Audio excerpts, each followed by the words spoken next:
I have information for you.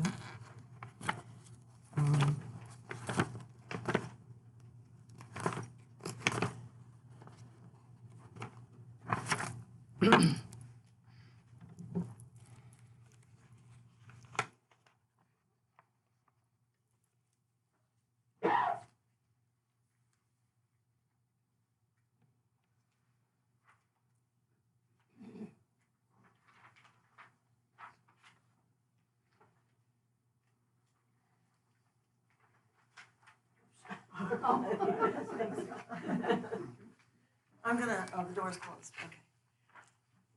So I'm just gonna go over this introduction part right here quickly. You already know where we're meeting and the time. I want to, every week, try to leave you with one tool, one skill at least, to help you in your meditation practice. I want to help you create a practice because, you know, you can't just, like if I look at a diet plan, I don't lose weight, you know, I have to do something, right? So I want to try to help you learn and ease into your own meditation practice. And my wish is that this will lead to an increased sense of well-being and communication with yourself and each others. There's a lot of research, there's volumes of research on the benefits of mindfulness meditation, and I'll be sharing that with you throughout the course. Just some shared agreements for making the best group that we can, arriving on time, stay for the full class, and if you can't, just let me know. Deactivate things that make noise like your iPhones and your iWatches. Bring water. Bring a journal and pen, something you can write in. Make sure you go to the bathroom before you start. The old saying, what happens in Las Vegas stays in Las Vegas kind of thing. So people share, you know, some deep things that are hard to share. So that just stays in this room. And be comfortable. Bring a sweater if you tend to get cold, or if you need a little blanket to sit on or whatever. Just, you want to be comfortable. What I'm asking you to commit to is a daily meditation practice. And I'm going to talk about doing that today. Be committed to the course, and then a course evaluation at the end. So is that clear? Okay.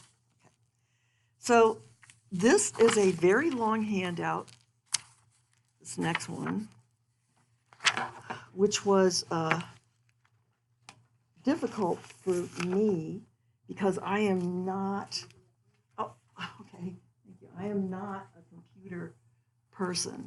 So this handout that you're getting right here, it says support for daily meditation practice.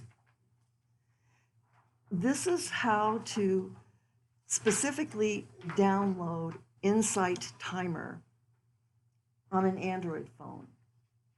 So if you have an iPhone, you've already like superseded my technological ability, but it's pretty similar, okay? And what I wanted to show you is when I made this, they had, if you look on page 3, 19,000 meditations. They now have 24,000 meditations. Every day, if you look on page 3, do you see where it says in the middle, there's this line that says today meditation? You see that line? Every day or every other day, there are new meditations. Some of them won't appeal to you. For example, maybe you don't want to do something on developing your writing or something. You know, there's musical meditations. There are guided verbal meditations. There's just an incredible wealth of guided meditations. And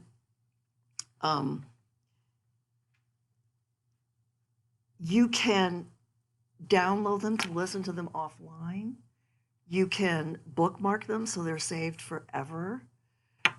You can put it on continual repeat, which is what I like to do with certain music things. So that it's quite versatile. And I hope this is helpful for you.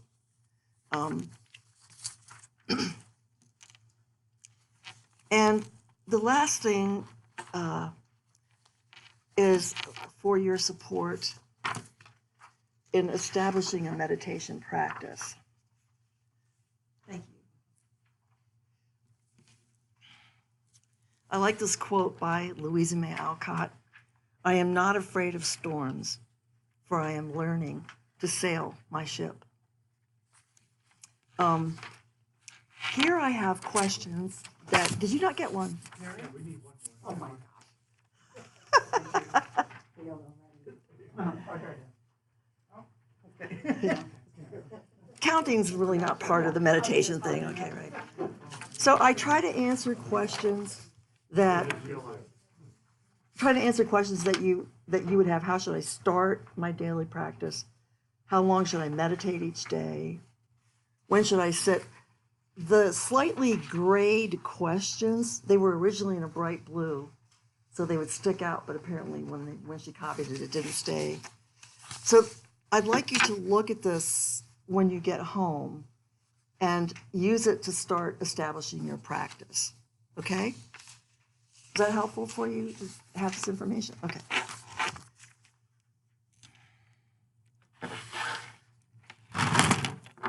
It is really wonderful that all of you are here. I want to welcome you and to acknowledge with you that you're taking time in your busy lives to learn meditation, and you're willing to make an effort and invest in yourselves. You should feel good about yourself about that. You want to ask yourself, why am I here?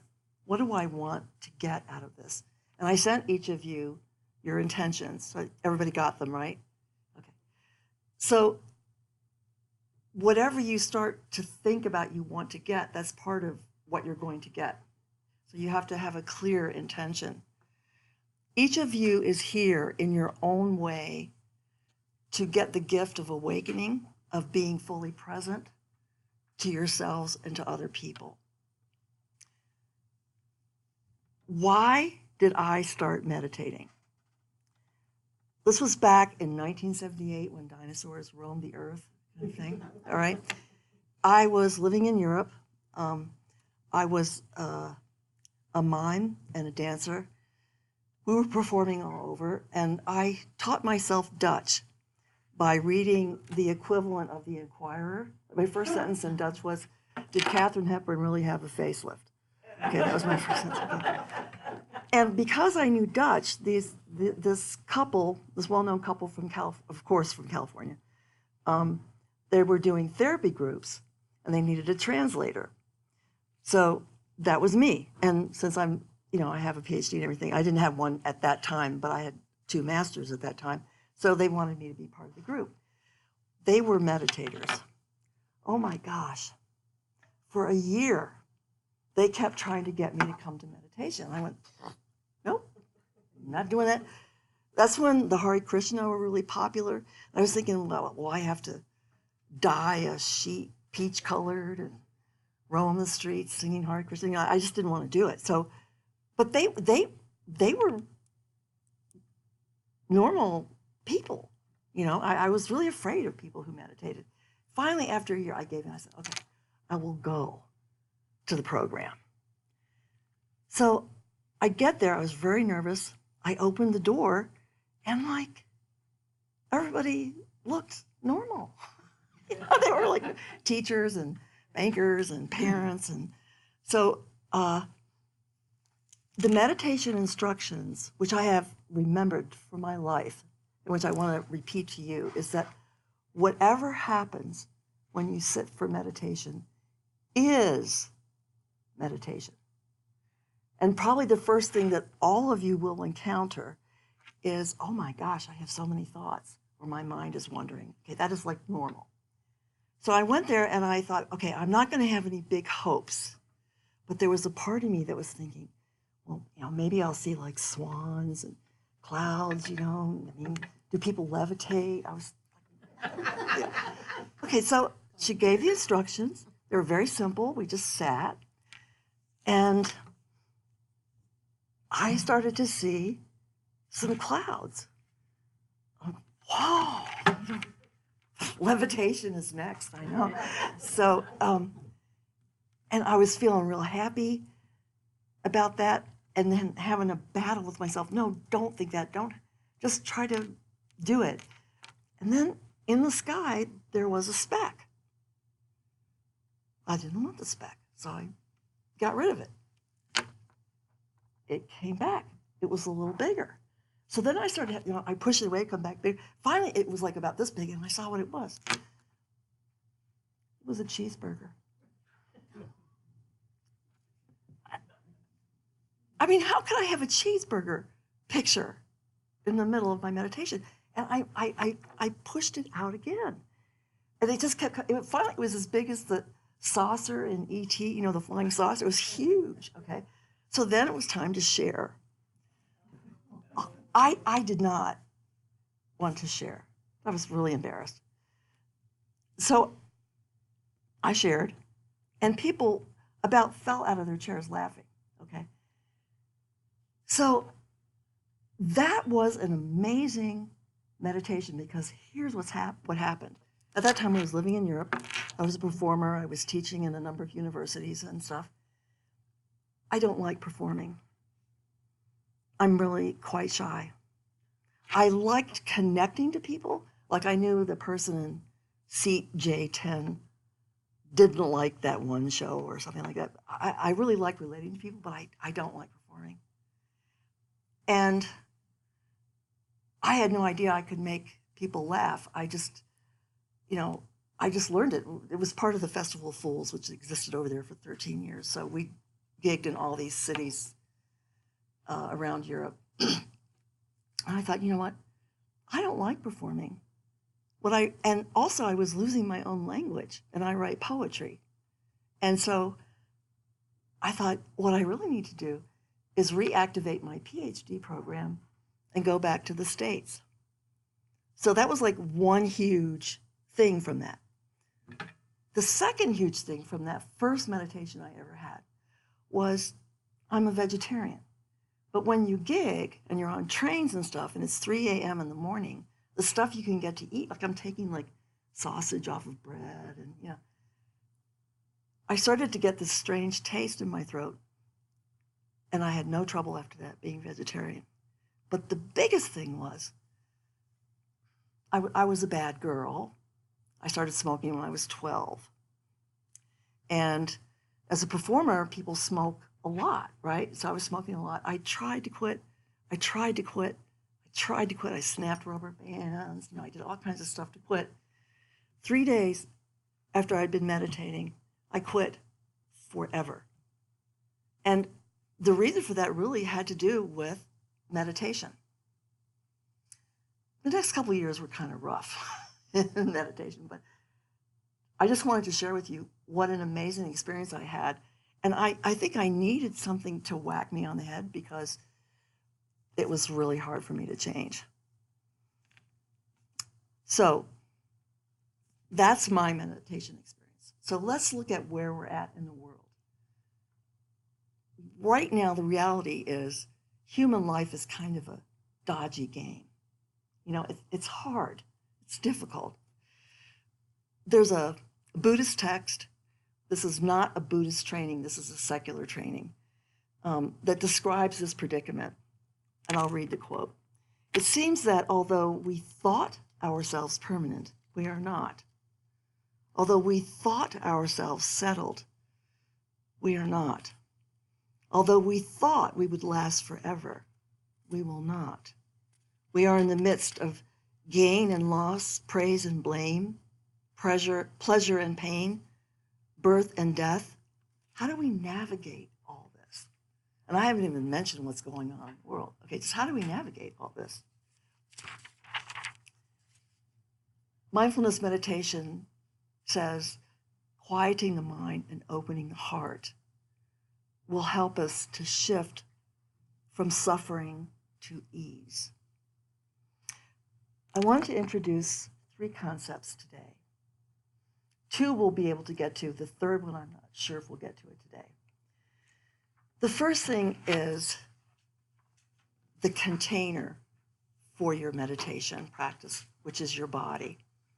And the second, I'm calling arriving in presence, being present. So let's look at what you do with your body when you're meditating. So right now, if you could put your feet, both feet, flat on the floor. And recognize that when we sit in a chair, we tend to lean back. When you lean back, you do not engage your core muscles. They're not engaged. You're weakening yourself. So there's a lot of benefit in learning to sit upright. It really channels your attention. So what you want to do is you have to kind of dial in a posture where you're alert and you're sitting with dignity, but you're also relaxed. If you lean back, there's a short-term gain. Like it feels good for a little while, but you know what happens is when you sit back, your head starts to go forward like this. I have found myself falling asleep, drooling out of the mouth, like. So that kind of leaning back, it will bring torpor or sleepiness. So one of the first things you want to be aware of is whether your hips are a little bit higher than your knees. That is helpful for people in terms of elongating their spine. You can bring a towel, you can fold your scarf or your jacket or something and stick it under your sitting bones. That will elevate your hips a bit and make it easier for you to sit up straight. Is that making sense, what I'm saying? Okay. When you do this initially, you're going to find that these intrinsic core muscles will be a little fatigued in the beginning.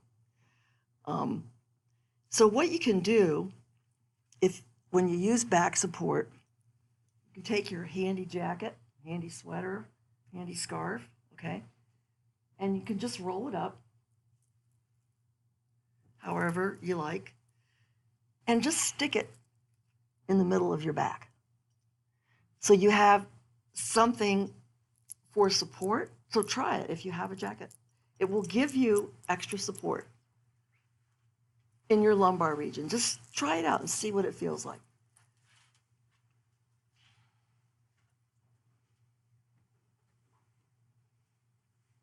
Do you notice a difference? Yeah. Okay. Now, for a lot of people, if your feet don't touch the floor, you need to put something under them. We got books here. I won't tell. Okay, if you need to put something under your feet, but that's important. Now, you don't have a chair with arms again. Well, what I want you to do is just lean forward, raise your buttocks up a bit, move your sitting bones to the back of the chair, and now sit back down. Oh, you do have, good. So you should feel that your spine is going directly down between your thighs. Can you feel that? You feel very centered on your sitting bones, your perineal floor, and your thighs. Do you feel that? Yes. Okay. Now, your hands. What do you do with your hands? Okay. Some traditions say, you have to have your palms up because it's a gesture of receptivity. Others say, no, you have to have your palms down as a sign of being grounded.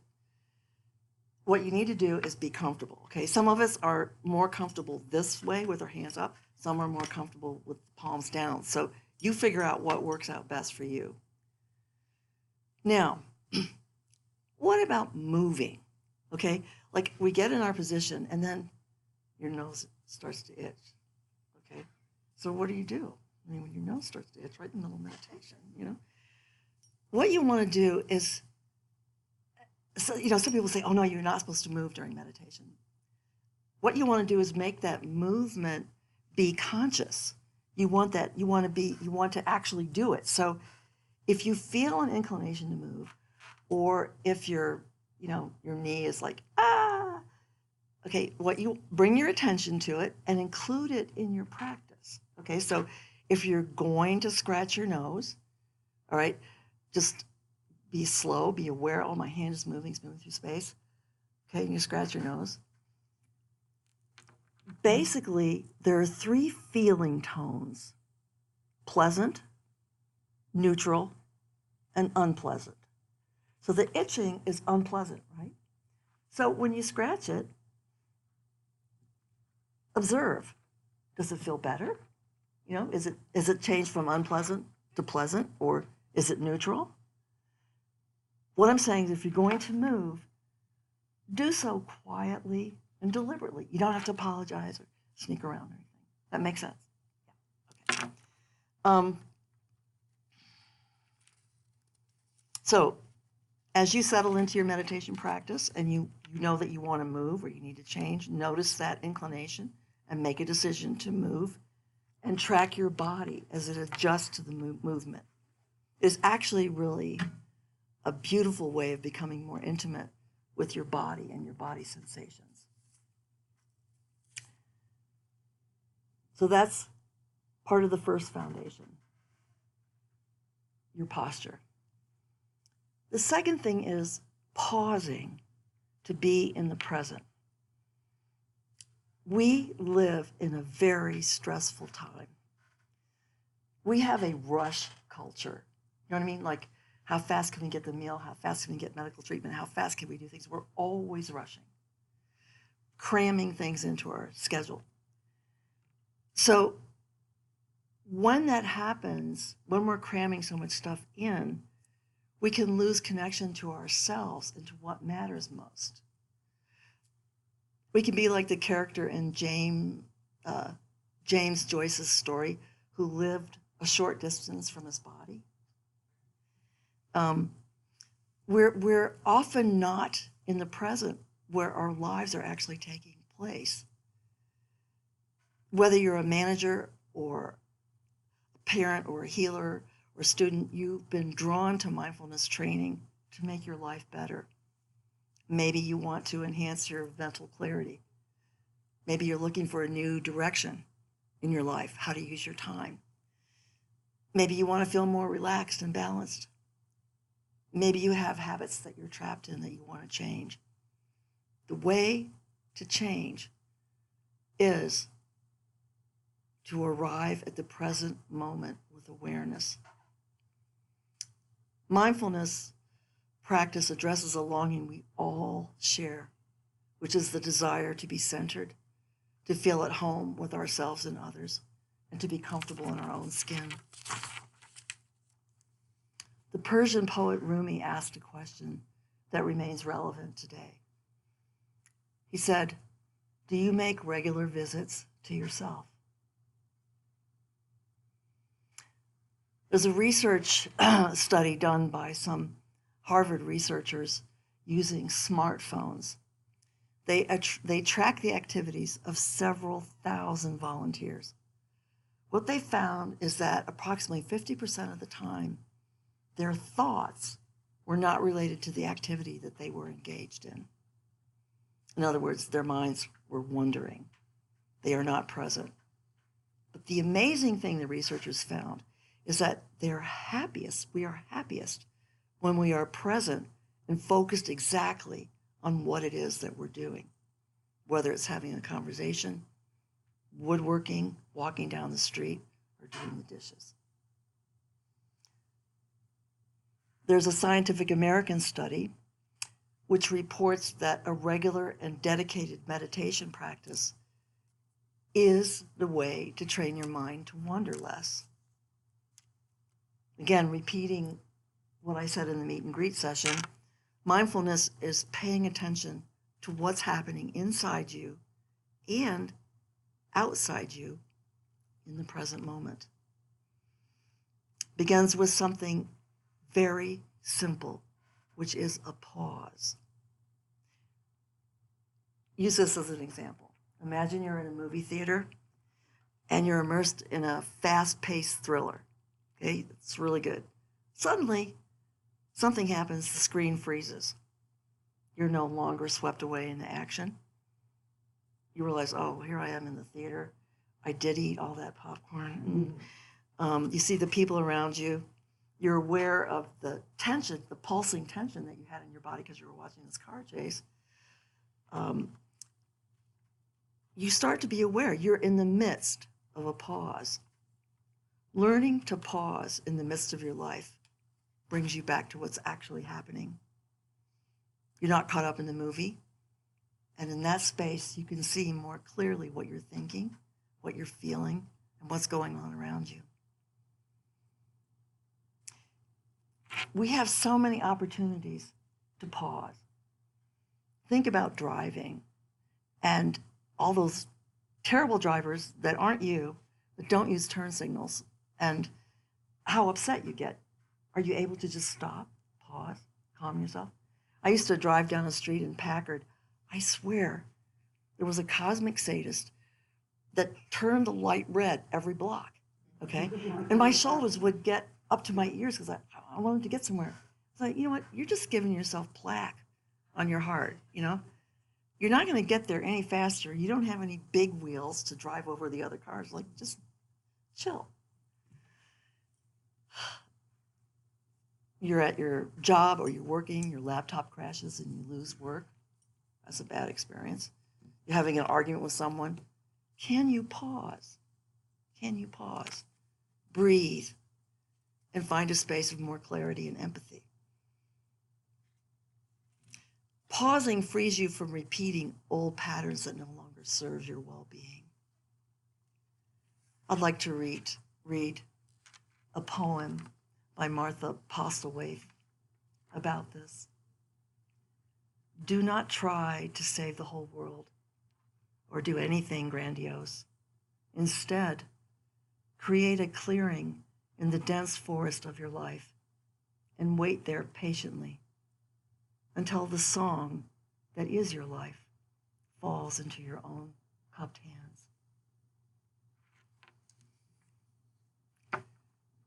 When we practice, this is a Tibetan singing bowl, of which I am not the master, but I do all right, okay? And in meditation, to start that pause, to make us aware, you'll often hear the sound of the bell. So I'm going to try to do this so it's like not really loud or too soft, so you can't hear it. So it sounds like this.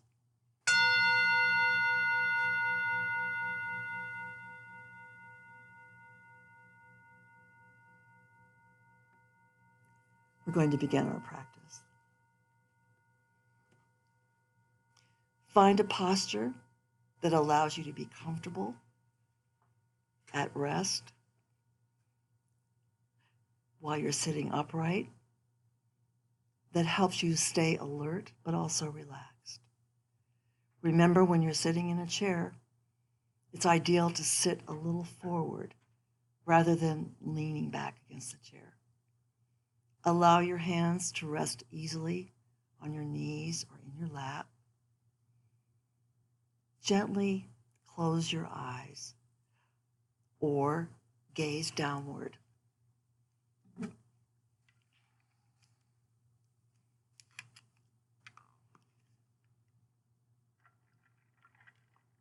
As you come into stillness, sense I am pausing. I am arriving in presence. With a gentle attention, notice the state of your body right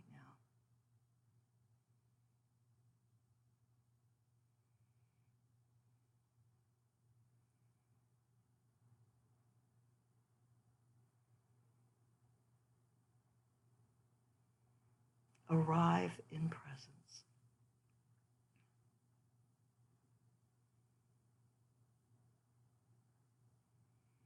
Bring your attention to your breath. You're going to breathe in and out through both nostrils if you can. It's normal throughout the day for one side or the other not to be as open. Imagine that there is an ostrich feather about 2 inches away from your nostrils. Quiet your breath so when you breathe in and when you breathe out, you're so still that the ostrich feather does not move with your breath.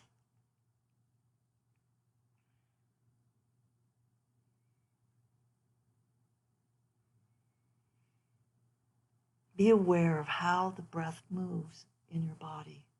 It goes up through the nostrils. It may have a different temperature coming in than going out. And then it goes down to your lungs. Imagine your lungs, 2 wonderful balloons of life, and feel the air filling the front and the back and both sides of each lung. When you breathe in, the diaphragm goes down, allowing your lungs to fill up more. As you breathe out, the diaphragm comes up. As you inhale, you want to keep the lower belly relaxed, so the lower belly will move out as you inhale, as the diaphragm pushes out. And then as you exhale, the lower belly will move towards the spine.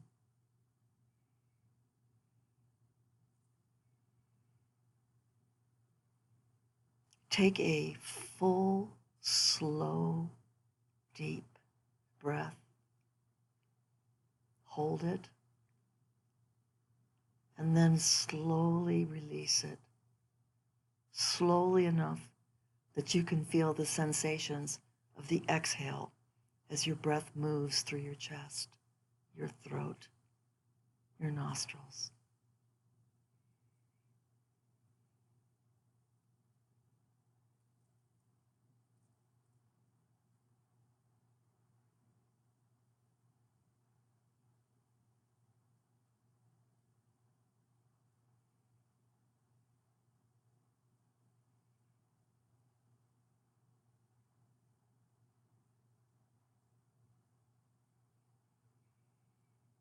Allow your breath to resume its natural rhythm, sensing your relaxation,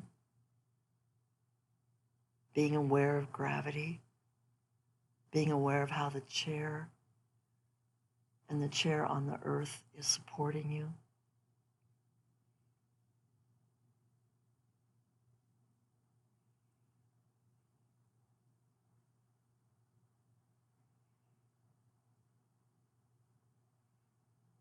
Notice in just this simple arriving in presence, the state of your body right now.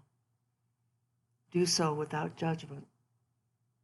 Be curious. Do you feel warm, cool, at ease? Do you have tension?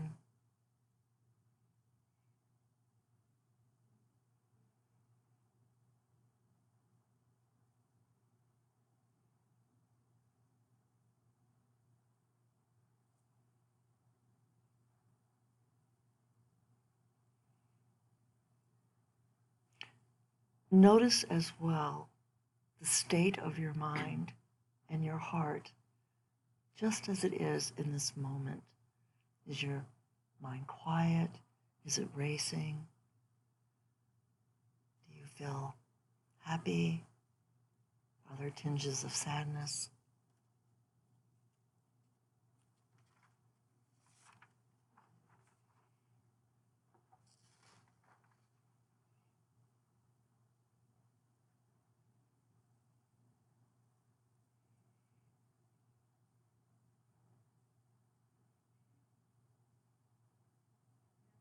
Your breath, your body, your mind, your heart. Let mindfulness hold it all Simply be aware that you are here, feeling the grounded sensations of being seated and present in this moment.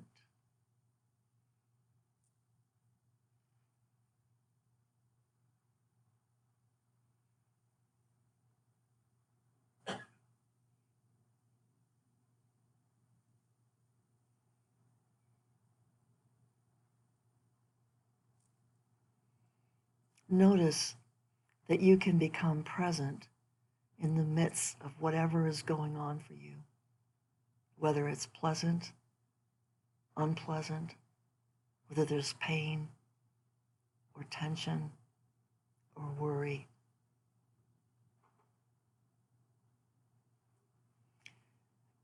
Mindfulness notices and relaxes around all of this. Create a spacious and kind presence for yourself.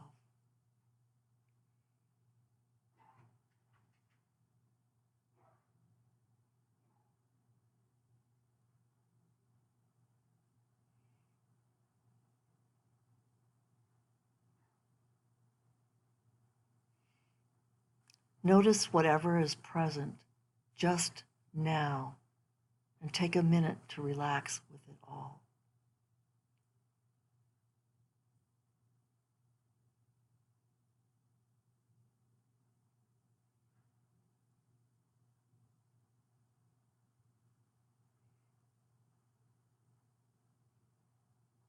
Feel the benefit of simply being present and know you can return to this again and again.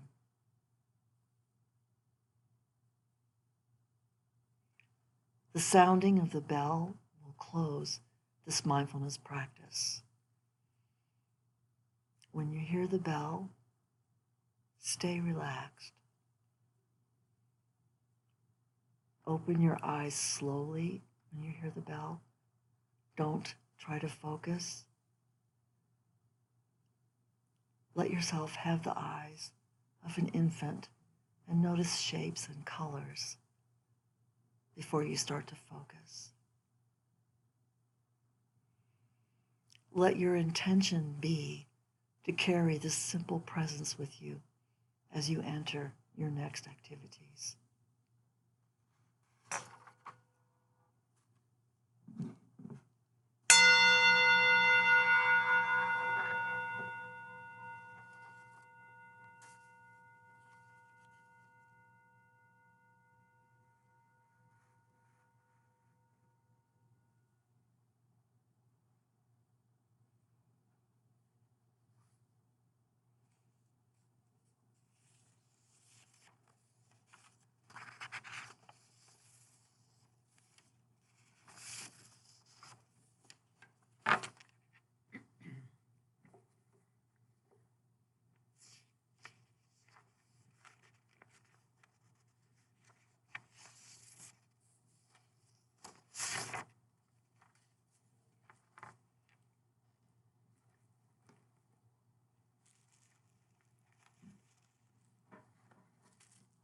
Before we engage again as a group,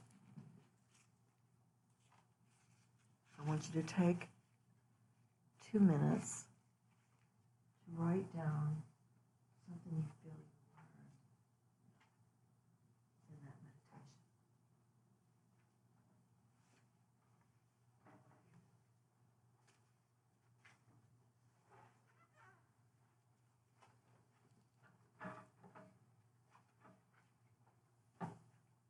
to tell me that again. Take 2 minutes to write down what? What you learned, something you learned in that meditation, something you felt, something you observed.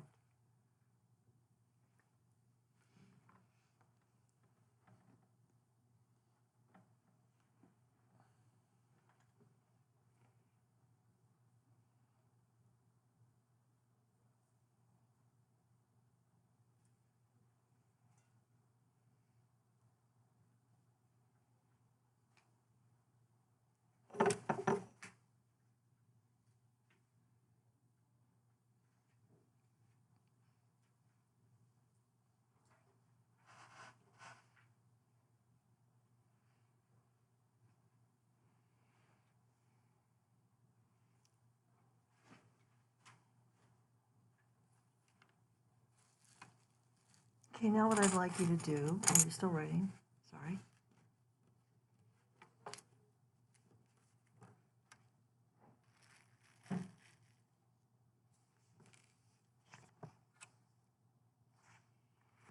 Jan, why don't you go ahead and join this table over here? Just bring your chair over there.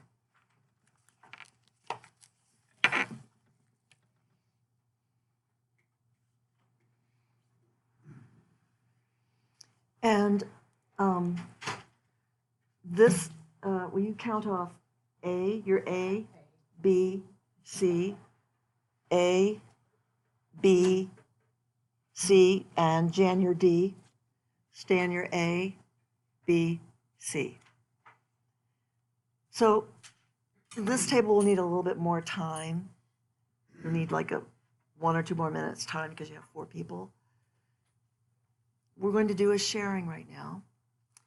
And what I'd like you to do is A is going to have 2 minutes, say your name, and just share about the meditation with the other people in your group. When the time is up, I'll say B, it's your turn. And I'll say C, and then I'll say D. Okay? All right? So let's start A.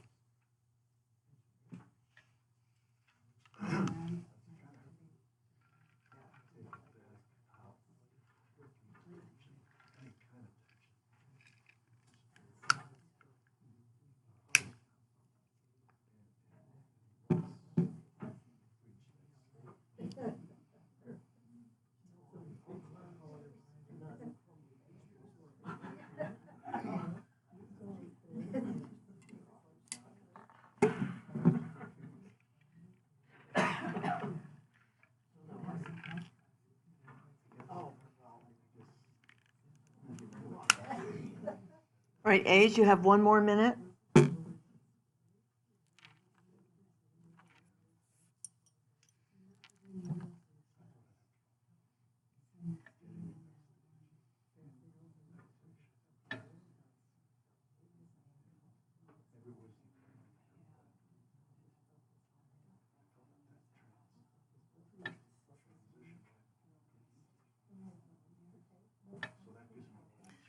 Okay, A, you need to stop. B, please say your name and share your eyes and your thoughts.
Okay, B, please stop, and C, introduce yourself and share.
clearing up my mind.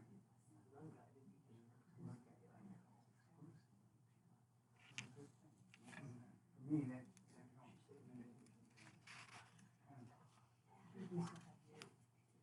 It allows me to write.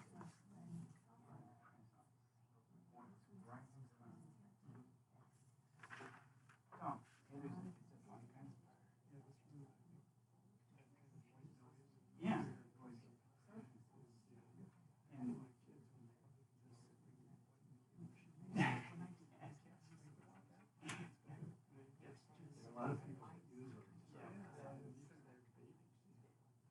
Okay. Tables 1 and 3, just talk among yourselves. And D, please introduce yourself and share.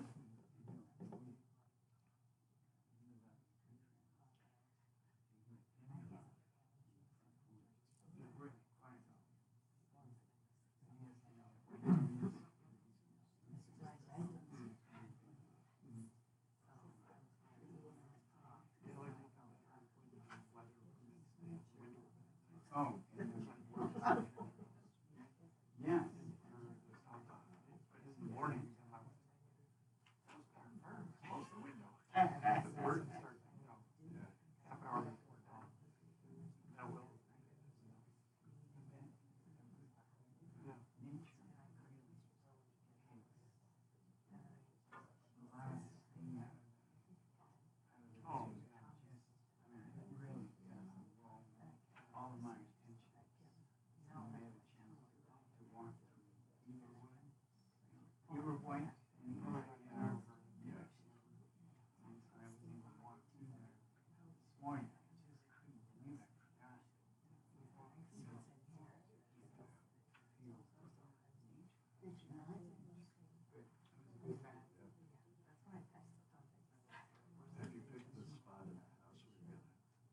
I was just another thing I was reviewing. I kind of have it.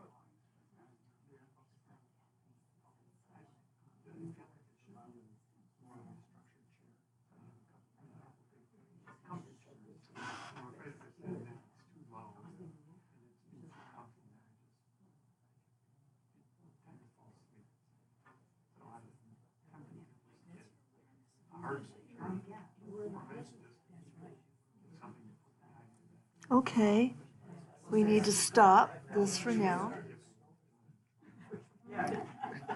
Jan, would you like to stay at that table for a little while, or would you need to come back here?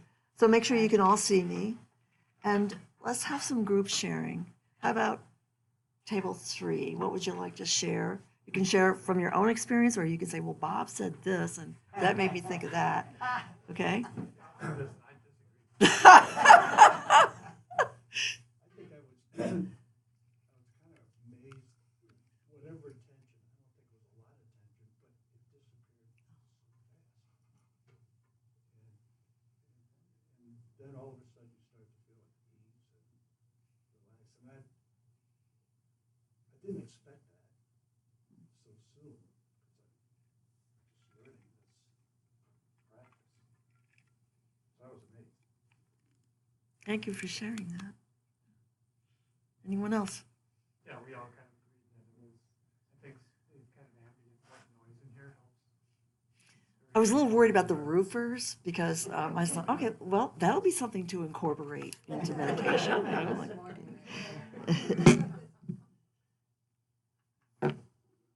Anyone else from? I thought the guidance you brought to this was helpful for me to unwind. Good direction. Thank you. Thanks. Is And it important to have a bell? it's just sort of a way of like we're starting, and now we're ending. Are you okay with the bell? I am, I'm just wondering if you need something like that. I find it helpful. I usually start my meditations with the bell and end it with the bell at home by myself. When you're using a, when you look, if you're using an app, do they typically have a Yes. meditation sort of thing? Yeah, I will stay after 15 minutes if anybody is interested, and show you stuff on Insight Timer, because they have a bell on Insight Timer. Does that answer your question? Well, I was thinking more specifically if that's how they work, that you have someone saying, such as what you were doing, if it's Yes, nature noise or whatever, yes, someone talking to you. yes. If anybody wants to stay for 15 more minutes, I will, to show you Insight Timer and to answer more I have fully. an Apple phone, so I don't know. Probably gives me an Apple. No, I don't think any of us escape from that. But, all right, how about table over here? How about you?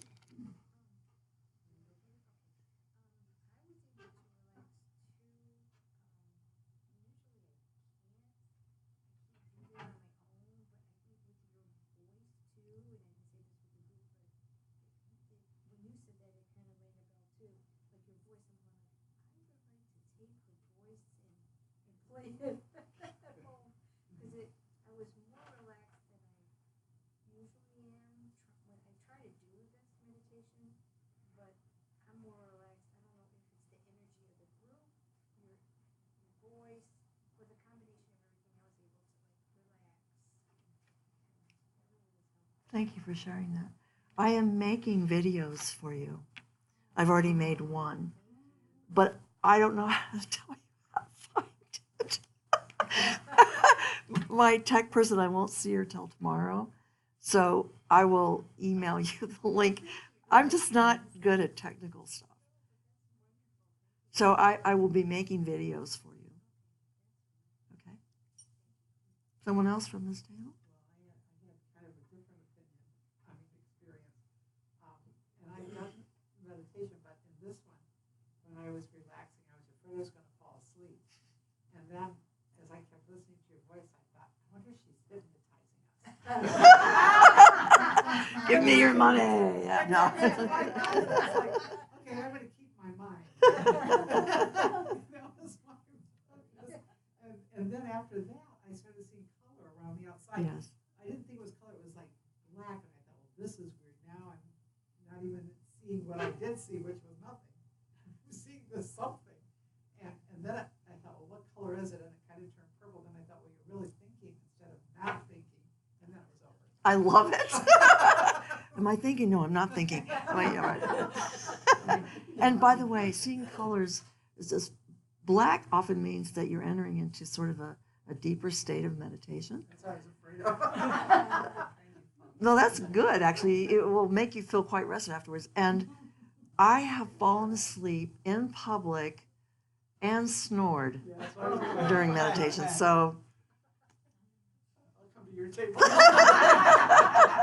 we'll keep everybody else on their feet, right? How about you? Did you have anything you wanted to share?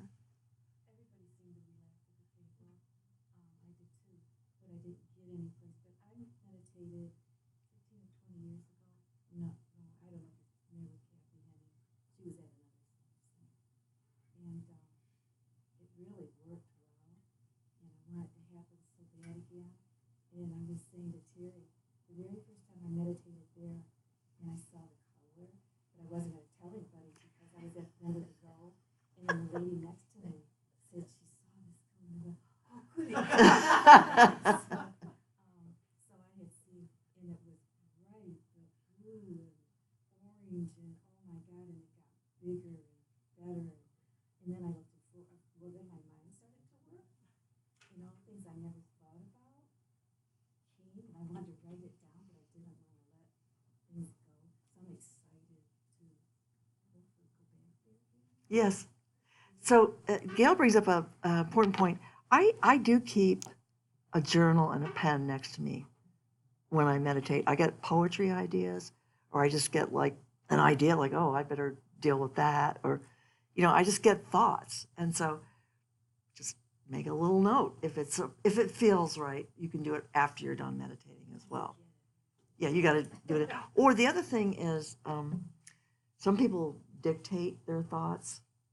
They just use a voice recorder and just dictate it. So you don't have to worry about, writing or whatever. How about this table. And are you okay? You had a cough. Yeah, I shouldn't eat crumbly pastries before class. Even though they're out there, it's so tempting. Yeah, I just, that was more than, an itch, so I thought I was trying to quiet it because I knew it wasn't gonna stop. Thank you for doing that. It's just, you can't help it. Sometimes you get that tickle in your throat, or I'll like sneeze like 30 times. It's just, I just get into it. Anyone want to share I further? was glad she coughed because I really felt like I needed to cough. I was doing everything in my power because I have allergies and it drains down and I can feel it here. I'm either clearing my throat or I'm coughing. So that was good. But I feel confused right now because I don't know what I'm supposed to be. You said write things down that you're thinking of, and I was trying to not think about things. Mhm. She said that maybe I was really aware. Usually I have this arthritis here, and usually I don't feel it unless I'm moving or doing something. But it was really painful. Yes. And I could feel that. But then I was trying to get my mind over to something else, and then I think about, I don't know, were we supposed to be not focusing on anything? Or No, focusing on there's everything? there's I no don't rule. know. There's no rule. You can, that's the thing. Your mind will go like, you will spend a lot of time in your mind going, is this really it? Am I really doing meditation? I mean, is this really it? And that's why when she said that to me back in 1978, whatever happens in meditation is meditation. So I will have weeks or months where my grocery list is in my meditation. It's like, oh my God, that's not very exciting. I can't, you're not supposed to be excited. You're just supposed to observe it. And what I learned from that is just how untrained my mind was. I mean, it really was a great teaching, but it took months, years for me to begin to understand it. So you're perfect. Yes, yes. Anyone else, Barb? I felt like I was completely relaxed, which I don't generally feel. And when the thoughts came into my head, I was listening to you, it was like the thought would get smaller, never completely disappear, but it would just get smaller until I guess it wasn't thinking. I thought we weren't supposed to think either. We produce 80,000 thoughts a day. You can't help but have thoughts. And I understand this because that's why I gave that illustration of the cheeseburger. It's the same thing as a thought. Oh, I shouldn't have a thought. Wham, it comes back. Shouldn't have a thought. Wham, it comes back. It's like whatever you have to deal with. When Yes. you're fighting that, you're not relaxed because you're fighting. Right. The thought. Exactly. That's what I was doing. Exactly. And we will receive instruction on what do you do with all those thoughts, but that's going to be a couple weeks from now.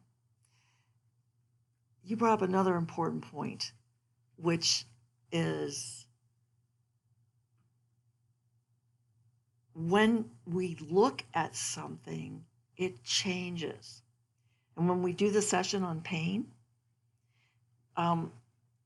what you'll observe when you're looking at pain is that it changes. It doesn't stay the same. Sometimes it's really big, sometimes it's small. And that's an important thing to learn. That's all I'm going to say about it. Oh yeah, absolutely. What was really wonderful to hear is how you were observing yourself. You were observing, oh, big thought, smaller thought. So what you're saying is we're not trying not to think, we're trying to be present to our Yes, yes. We're the witness.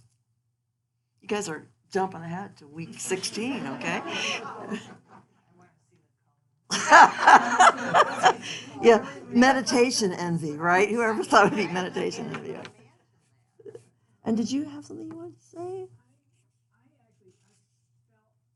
very still, a calm stillness. But after the first couple of breathing back to a Mm. normal pace. And the more I focused on it, the worse it got. Yes. And I've been meditating for a while, and I often use that visualization of the thoughts like being a freight train, Mm-hmm. and like to just let the train keep going down the tracks and not hop on one of the cars. And I was spending my time thinking about let the train go. You know, don't think about your breath, just breathe. I never quite got it. Yeah. So I, this is a typical struggle that I'm so glad you shared it. It's a typical struggle that we all will encounter when we're meditating this and trying to be the architect of our meditation, or that shouldn't be there, and yeah. Stillness will come back. It will. Yeah. I think that you said last week that you were supposed to take your tongue away from your roof of your mouth. I will give that instruction. For some people, it helps them to breathe better, but you need to do whatever it is that makes Yeah, I you. spent too much time going, oh, my tongue's there again. Put it back. I love that, Jan. I love it. So we're at the end of our time. The third thing I wanted to talk about, we will talk about next week, and that is how to create a habit. Many of you brought up in your intentions, how am I going to do this? Okay. So I'm going to have you start this week, try to sit at least 5 minutes, 10, maybe 15. Use a timer. All right. And then we'll talk about the acquisition of positive habits. Okay. I want to thank you all very much for being here. And those of you who want to learn more about Insight Timer, come on over here. Just bring your chairs and sit around. Whatever is more comfortable for you. It depends on the day, for me. Some days I'm not seeing real well, and, Is there a good time